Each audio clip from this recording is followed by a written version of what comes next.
What do you make of this plan to ask firms to, well, require firms to reveal their ethnic pay gap of staff?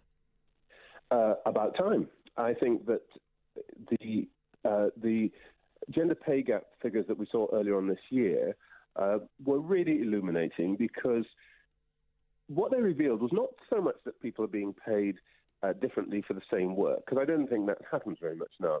But what it revealed really starkly was that women do not occupy jobs above a certain level in most companies, except very rarely.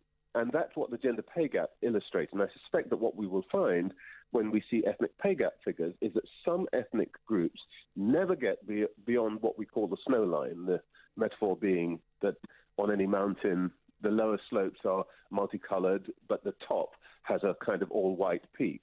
So what I think that this information will show us is that some groups are basically not making their way, and while others are probably forging ahead. And I think that information will be useful, because people will then have to ask themselves, why is that? What are we not doing that we could do to give everybody an equal opportunity? So what will be interesting for you particularly will not just be the difference between what white employees are getting in any level in the job and what ethnic minorities are, but differences between various ethnic minorities, because we do see huge disparities in terms of educational achievement, employment rates, seniority in jobs among different ethnic groups in this country, don't we?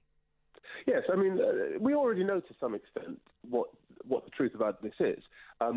Certain groups, particularly Chinese heritage and South Asian groups, actually outperform the average. They do better than whites in professional terms and salary terms, whereas Pakistani Muslims and African Caribbeans do worse. And the reason that information is useful is because we then can start to analyze, is it a matter of education? Is it a matter of geography? Is it that some groups live in the wrong places to get better jobs? Or is it something about what the firms themselves are doing? Because, the sort of old-fashioned, old-school idea that, it's just about racist white blokes who won't hire people who are not like themselves. Everybody now knows, actually, that's not really very common. And it's certainly not common amongst young people, yet the gaps persist. So we've got to have a much more sophisticated and intelligent approach based on proper data. Well, okay, this is the thing. I think we should never be afraid of knowing the facts. There's a question of often how people interpret the facts, isn't it? And going back to the gender pay gap, an awful lot of that gender pay gap will come down to different jobs that different women choose to do, particularly at crucial parts of their lives, and particularly the years when women are off having babies, caring for their children, choosing to do so at a time when people who are not having babies, whether men or women without babies, are actually choosing to really forge ahead to doing long hours, lots of travel, and getting above that certain point, they say the equivalent of the snow line. But are there perhaps other explanations then for the ethnicity pay gap, which may come down to largely socioeconomic reasons, educational reasons, qualification reasons, level of experience and age? There was a front page of The Guardian about a week or so ago had some stats about a massive pay gap between doctors, even not just between it's not porters and doctors in the NHS, but between doctors in the NHS.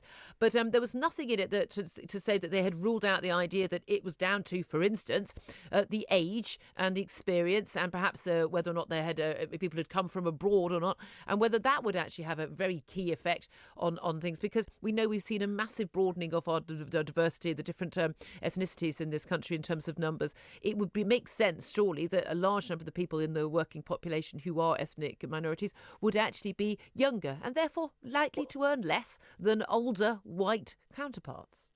Well, we may find that, but that's why we need the data to understand that properly. On the gender point you made, you're correct. About a third of the gender pay gap is probably down to that choice that women make in relation to starting families. But what we also know is that, for example, in the tech sector, women are perfectly well qualified, but they do not want to go into engineering divisions in companies where they are treated as aliens. We now know from work, certainly as I've done in the United States, that is a really big issue in Silicon Valley. It is not that women are not qualified or that they don't want to be coders or engineers.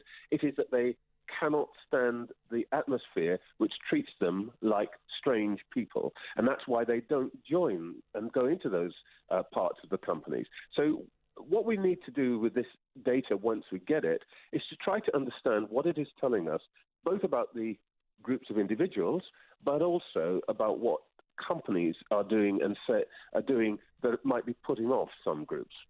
And in terms of how the detail that we can get on this information, I mean, that's the thing. Is if we have a sort of a stark situation, as we've had with the big banking firms when they had to reveal their figures earlier this year, the ridiculous situation was saying, oh, the pay gap between men and women is 70% because you've got a load of men on the board earning silly telephone number salaries, and you've got a bunch of women who are working in the canteen or working as cleaners, and you see that divide. Are we going to, do you think, be able to get something that we can actually look at things, compare like for like? I want to see two different people doing the same, doing exactly the same job with the same experience, same CV. I mean, the reality is that's not going to happen. We're not going to have those direct comparisons a lot of the time. Is there a danger that this could stir up some bad racial, antipathy, because people will feel that there is, you may get some white people feel that this is an attack on, claiming everyone's a racist because someone isn't earning enough, and likewise, this could be sort of fuel for people claiming that this is a horrible racist society and all these horrible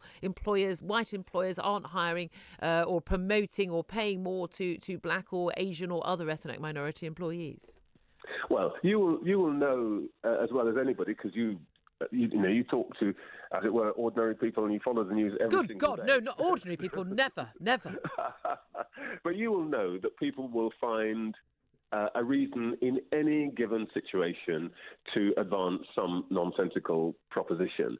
I think the truth is, the more information we have, the less likely people are to be able to toss around that kind of nonsense. I think if we have good information, that we make it really detailed and granular, then actually that sort of silliness that says, we're not comparing like with like, goes away, because you can, if you have the right, you ask the right question, you organize information in the proper way, and this is it's not massively complicated. If you do it properly, then those questions never arise. Okay. Now, you're chair of a Green Partner and Executive Recruitment Hiring Board. Do you have many ethnic minority candidates coming forward to you who then you can't place because employers don't want to hire them, or do you just simply not have very many coming through? Well, in our particular case, let me be absolutely frank, we're really good at this. And so we actually go looking for female and minority candidates and put them in front of our boards. We recruit at the very high end, board members, top executives.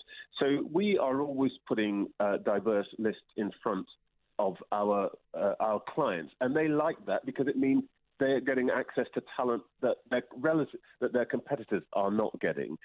We don't find tremendous difficulty in this. We don't find these days people saying, oh, no, I don't really want that one because he won't fit in, that kind of stuff. But they wouldn't say that to you, would they? Well, they would actually. They would, because when the chairman or the CEO is behind closed doors with the recruiters, you wouldn't believe some of the things that can be said. These days, people don't do that. What they're really constantly going on about is, why can't you bring me better and different? Because one of the things that most leadership teams are now beginning to grasp is, if you have a bunch of people who sit around the table who all think the same way, basically what you get is a herd of sheep, and they all do the same thing, and they all make the same mistakes. So increasingly, business leaders want diversity because they know actually they'll make better decisions.